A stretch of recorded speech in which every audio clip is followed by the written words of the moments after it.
Why does focusing on sin without addressing suffering actually keep people stuck? So it's not that sin doesn't matter. It does. Jesus takes sin seriously, and so should we.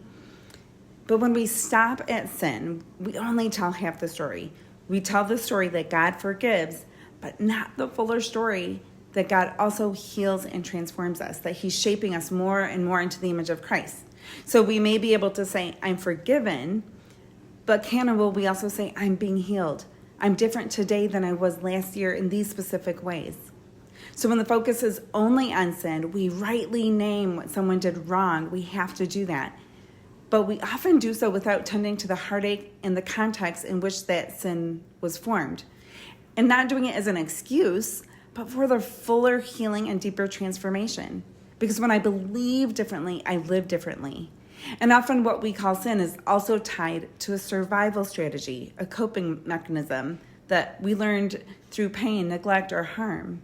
So we say, stop doing that's sin. And yes, that's harmful behavior to ourselves and others. But when we stop there, we don't offer care for what happened to them.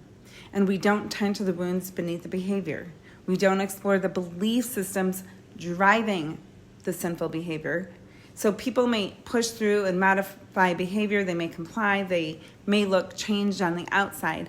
But if their beliefs about worth remain untouched and unexplored, then their shame remains intact and their heartache is still uncomforted. And the way others sinned against them are never named or grieved, we end up being stuck.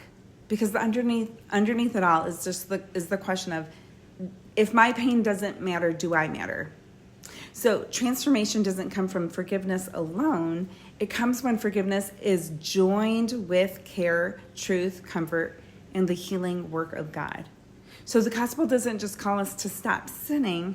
It meets us also in our suffering and reshapes us from the inside out. What good news that we are forgiven. And also what good news that we are being healed. And what good news that we are being transformed and made more and more and more into the image of Christ.